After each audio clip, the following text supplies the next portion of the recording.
Hello everybody, இப்ப நம்ம வீடியோல என்ன பார்க்க போறோம் அப்படின்னா ஸ்டாட்டிக் பைண்டிங்னா என்ன, டைனமிக் பைண்டிங்னா என்ன அப்படின்றத நம்ம பார்க்க போறோம். ஸ்டாட்டிக் பைண்டிங், டைனமிக் பைண்டிங் இது எல்லாத்துக்கும் முன்னாடி ஃபர்ஸ்ட் ஆஃப் ஆல் பைண்டிங்னா என்ன அப்படின்றது நம்மளுக்கு தெரியணும் இல்லையா? சோ இந்த ப்ரோக்ராம் நீங்க பாத்தீங்க அப்படின்னா இங்க கொடுத்திருக்க நீங்க கோட் பாத்தீங்க அப்படின்னா இங்க நான் என்ன கொடுத்திருக்கேன் அப்படின்னா M1 அப்படின்ற ஒரு மெத்தட நான் டிஃபைன் பண்ணிருக்கேன்.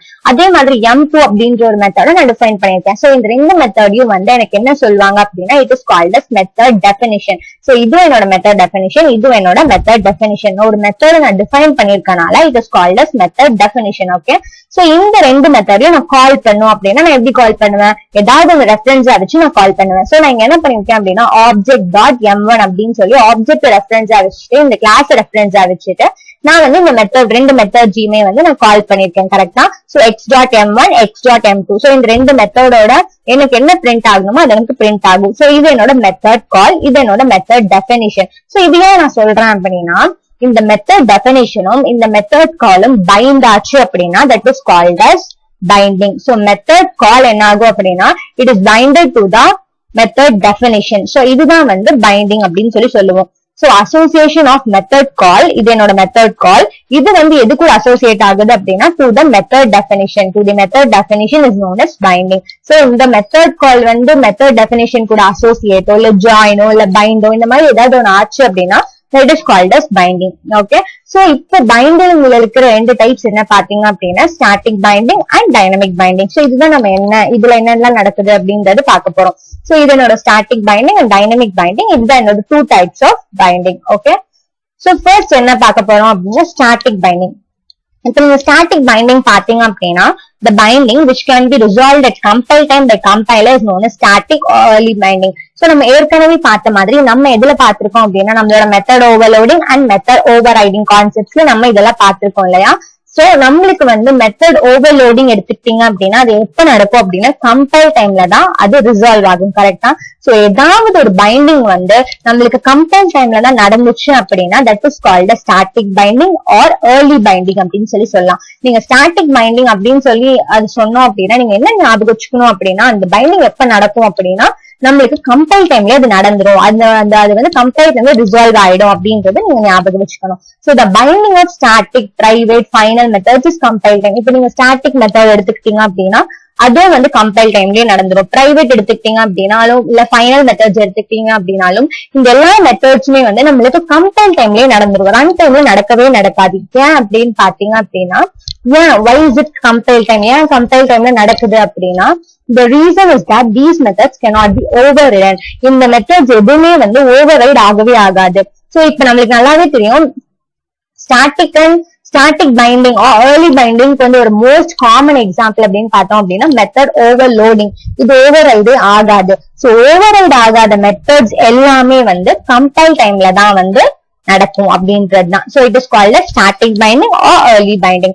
அந்த type of the class is determine at the compile time. So இது கம்பைல் டைம்ல தான் ரிசால்வ் ஆகும் இந்த மெத்தட்ஸ் எல்லாமே. சோ அதனாலதான் வந்து இது வந்து static binding or early binding அப்படின்னு சொல்லி சொல்லுவோம். ஓகே, சோ இது ஒரு ப்ரோக்ராம்ல பார்த்தோம் அப்படின்னா உங்களுக்கு நல்லா புரியும்.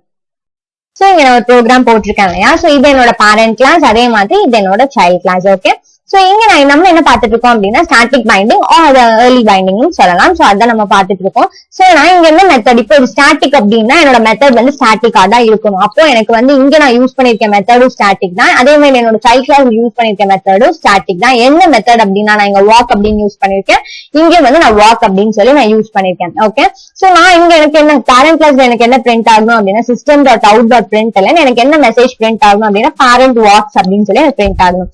அதே மாதிரி சைல்ட் கிளாஸ்ல எனக்கு சைல்ட் வாக்ஸ் அப்படின்னு சொல்லி எனக்கு பிரிண்ட் ஆகணும். ஓகே, சோ இதெல்லாம் நார்மல் தான். இப்போ நான் இங்க என்ன பண்ணிருக்கேன் அப்படின்னா இதுக்கு வந்து ஒரு ஆப்ஜெக்ட் ரெஃபரன்ஸா வச்சுட்டோ இல்ல ஒரு கிளாஸ் ரெஃபரன்ஸா வச்சுட்டோ நான் வந்து ஒரு மெத்தட கால் பண்ண முடியும். கரெக்டா? சோ இப்போ நான் வந்து மெயின் மெத்தட்க்கு அப்புறம் நான் ரெண்டு ஸ்டேட்மெண்ட் கொடுத்திருக்கேன். ஒண்ணு என்ன அப்படின்னா parent object is equal to new child அப்படின்னும் parent object is equal to new parent அப்படின்னும் நான் ரெண்டு கொடுத்திருக்கேன். நம்ம மோஸ்ட் ஆஃப் தி ப்ரோக்ராம்ல நம்ம இப்படியே தான் பேரண்ட் கிளாஸே ரெஃபரன்ஸா வச்சுட்டு ஆப்ஜெக்ட்டுக்கும் பேரண்ட் கிளாஸையே நம்ம ரெஃபரன்ஸா வச்சுட்டு கொடுத்துருக்கோம். இப்படிதான் நம்ம மோஸ்டா யூஸ் பண்ணிருக்கோம் இல்லையா? ஆனா இங்க நான் என்ன யூஸ் பண்ணிருக்கேன் அப்படின்னா ரெண்டு ஸ்டேட்மெண்ட். ஃபர்ஸ்ட் என்ன அப்படின்னா இந்த ஸ்டேட்மெண்ட் எடுத்துக்கிட்டீங்க அப்படின்னா என்னோட reference is of parent class, என்னோட ரெஃபரன்ஸ் பேரண்ட் கிளாஸுக்கும் and object is of child class, என்னோட சைல்ட் கிளாஸுக்கு நான் ஆப்ஜெக்ட் கிரியேட் பண்ணிருக்கேன். இது வந்து என்னோட ஃபர்ஸ்ட் ஸ்டேட்மெண்ட். செகண்ட் என்ன அப்படின்னா reference is of parent class, என்னோட பேரண்ட் கிளாஸ் ரெஃபரன்ஸ், அதே மாதிரி object is also of parent class. இங்க எனக்கு ஆப்ஜெக்ட் கிரியேட் பண்ணிருக்கிறது பேரண்ட் கிளாஸ் தான். சோ இந்த மாதிரி நான் ரெண்டு ஸ்டேட்மெண்ட் கிரியேட் பண்ணிருக்கேன். சோ நான் என்ன பண்ணிருக்கேன் அப்படின்னா இந்த ஆப்ஜெக்ட் ரெஃபரன்ஸ் வச்சுட்டு நான் என்னோட ஃபர்ஸ்ட் மெத்தட் வாக்ன்ற மெத்தட கால் பண்றேன். அதே மாதிரி ஆப்ஜெக்ட் 2 ரெஃபரன்ஸா வச்சுட்டு நான் வாக்ன்ற சேம் மெத்தட நான் கால் பண்றேன். சோ இந்த மாதிரி நம்ம பண்ணோம் அப்படின்னா நம்ம இதை ரன் பண்ணி பார்த்தோம் அப்படின்னா எனக்கு பேரண்ட் கிளாஸ்ல என்ன நான் வந்து மெசேஜ் கொடுத்துருக்கணும் அதுதான் பிரிண்ட் ஆகும். ஏன் அப்படின்னா இது கம்பைல் டைம்ல ரிசால்வ் ஆகறனால எனக்கு இப்படிதான் கிடைக்கும், ஓவர் ரைட் ஆகாது அப்படின்றதுதான். கரெக்டா? ஓவர் ரைட் மெத்தட்ல தான் பாத்தீங்க அப்படின்னா நம்மளுக்கு சைல்ட் கிளாஸுக்கு இம்ப்ளிமெண்டேஷன் இருக்கும், சைல்ட் கிளாஸோட என்ன மெசேஜ் இருக்கோ அது நம்மளுக்கு பிரிண்ட் ஆகும். ஆனா இங்க நம்மளுக்கு அப்படி பிரிண்ட் ஆகாது. ஏன் அப்படின்னா இது கம்பைல் டைம்ல ரிசால்வ் ஆகுது. That's why it is called as static binding அப்படின்றது. சோ எனக்கு பாத்தீங்க அப்படின்னா எனக்கு parent works அப்படின்னு parent walks அப்படின்னு சொல்லிட்டு எனக்கு ரெண்டுமே அந்த மாதிரி பிரிண்ட் ஆயிருக்கு. இது என்னோட பேரண்ட் கிளாஸ்ல கொடுத்த மெசேஜ். கரெக்டா? சோ இது வந்து என்னோட static binding or early binding.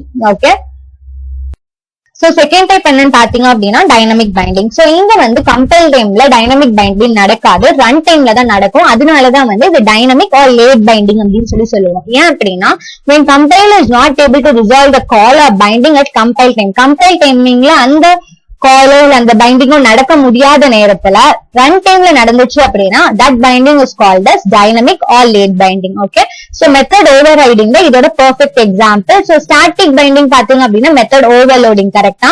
அங்க ஓவர் ரைடிங் கான்செப்டே நடக்காது, ஆனா இங்க நடக்கும்.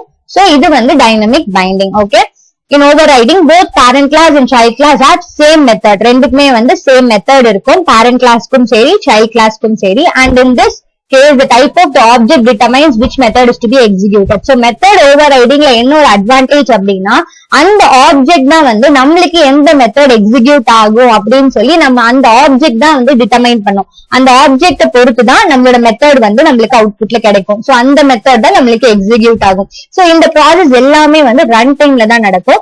the type of the object is determined at the run time. Run டைம்ல தான் அந்த எந்த ஆப்ஜெக்டோட எந்த மெத்தட் எக்ஸிக்யூட் ஆகும் அப்படின்னு சொல்லி டிட்டர்மைன் ஆகுறது ரன் டைம்ல தான். சோ அதனாலதான் வந்து இது டைனமிக் பைண்டிங். கம்பைல் டைம்ல இந்த ப்ராசஸ் நடக்கவே நடக்காது. Okay, so static binding early பைண்டிங்ல பார்த்த ப்ரோக்ராமே தான். சோ இது வந்து எப்படி டைனமிக்கா நடக்குது அப்படின்றது பார்க்கலாம். சோ இப்போ நம்ம என்ன பார்க்க போறோம் அப்படின்னா டைனமிக் பைண்டிங் பார்க்க போறோம். So dynamic or late binding அப்படின்னு சொல்லுவோம். So late binding. Okay, so நான் அதே தான் என்ன பண்ண போறேன் அப்படின்னா இது வந்து ஸ்டாட்டிக் அப்படின்றது இல்லாதனால நான் ஸ்டாட்டிக்ன்ற கீவேர்டை மட்டும் நான் ரிமூவ் பண்ண போறேன் ரெண்டு மெத்தட்லயுமே.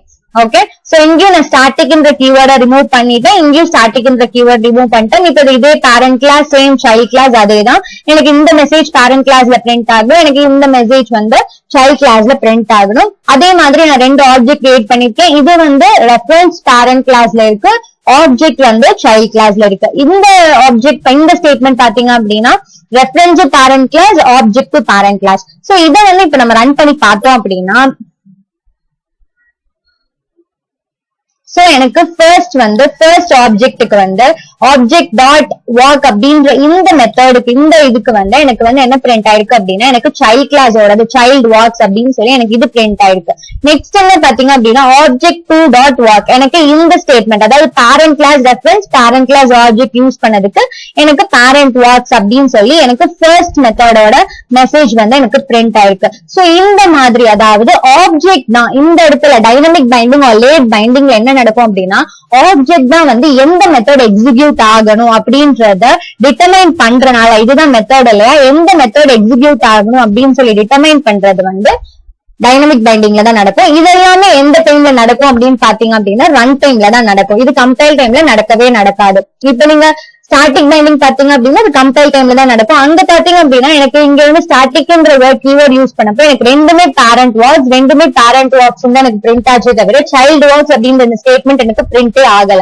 சோ இதுதான் வந்து ஸ்டாட்டிக் பைண்டிங்க்கும் டைனமிக் பைண்டிங்க்கும் இருக்கிற ஒரு டிஃபரன்ஸ். ஓகே, சோ நம்ம இந்த வீடியோ என்ன பார்த்தோம் அப்படின்னா static binding and dynamic binding. கரெக்டா? சோ ஸ்டாட்டிக் பைண்டிங் வந்து எப்ப நடக்கும் அப்படின்னா கம்பைல் டைம்ல தான் நடக்கும். இங்க நான் கொடுத்திருக்கேன் இல்லையா, கம்பைல் டைம்ல தான் நடக்கும். அதே மாதிரி டைனமிக் பைண்டிங் ரன் டைம்ல தான் நடக்கும். ஓகே, சோ செகண்ட் டிஃபரன்ஸ் என்ன அப்படின்னா binding of private, static, final methods இது எல்லாமே வந்து கம்பைல் டைம்ல தான் நடக்கும். Always happens at compile time since these methods cannot be overridden. இந்த மெத்தட்ஸ் எல்லாம் வந்து ஓவர்ரைட் ஆகாதனால இது எல்லாமே வந்து கம்பைல் டைம்ல தான் ரிசால்வ் ஆகும்.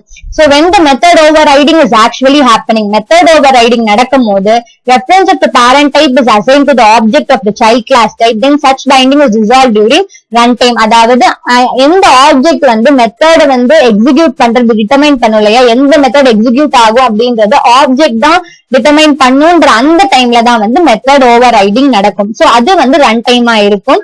பிரைவேட், ஸ்டாட்டிக், ஃபைனல் கீவேர்ட்ஸ் எல்லாம் யூஸ் பண்ணோம் இல்ல அந்த மெத்தட்ஸ் யூஸ் பண்ணும்போது நம்மளுக்கு பைண்டிங் வந்து கம்பைல் டைம்ல தான் நடக்கும். சோ அது வந்து ஸ்டாட்டிக். ஓகே, சோ நெக்ஸ்ட் என்ன அப்படின்னு பாத்தீங்க அப்படின்னா பைண்டிங் ஆஃப் ஓவர்லோடட் மெத்தட்ஸ். நம்மளுக்கு நல்லாவே தெரியும் மெத்தட் ஓவர்லோடிங் வந்து ஸ்டாட்டிக், மெத்தட் ஓவர் ரைடிங் வந்து டைனமிக். ஓகே, சோ இது வந்து ஸ்டாட்டிக் விசஸ் டைனமிக் பைண்டிங்கோட டிஃபரன்ஸ். சோ இங்க பாத்தீங்க அப்படின்னா இதுதான் நம்ம பார்த்தோம். ஸ்டாட்டிக் அப்படின்னு நீங்க எடுத்துக்கிட்டீங்க அப்படின்னா என்ன நீங்க ஞாபகம் வச்சுக்கணும் அப்படின்னா it is also called as early binding. Early binding ஏன் சொல்றோம் அப்படின்னா அது முன்னாடியே கம்பைல் டைம்ல அது நடந்துரும். சோ அது கம்பைல் டைம்ல நடந்துரும். இதோட பெர்ஃபெக்ட் எக்ஸாம்பிள் என்ன அப்படின்னா மோஸ்ட் காமன் பெர்ஃபெக்ட் எக்ஸாம்பிள் பாத்தீங்க அப்படின்னா மெத்தட் ஓவர்லோடிங். டைனமிக்ல பாத்தீங்க அப்படின்னா இது ரன் டைம்ல தான் நடக்கும். சோ இதனால அதுக்கு வந்து இது பேர் என்ன அப்படின்னா லேட் பைண்டிங். சோ இது ரன் டைம்ல தான் நடக்கும். அதே மாதிரி இதோட பெர்ஃபெக்ட் காமன் எக்ஸாம்பிள் பாத்தீங்க அப்படின்னா method over riding. I hope so you are clear. நான் உங்களை நெக்ஸ்ட் வீடியோல பாக்குறேன். சேனலை சப்ஸ்கிரைப் பண்ணுங்க. தேங்க்யூ.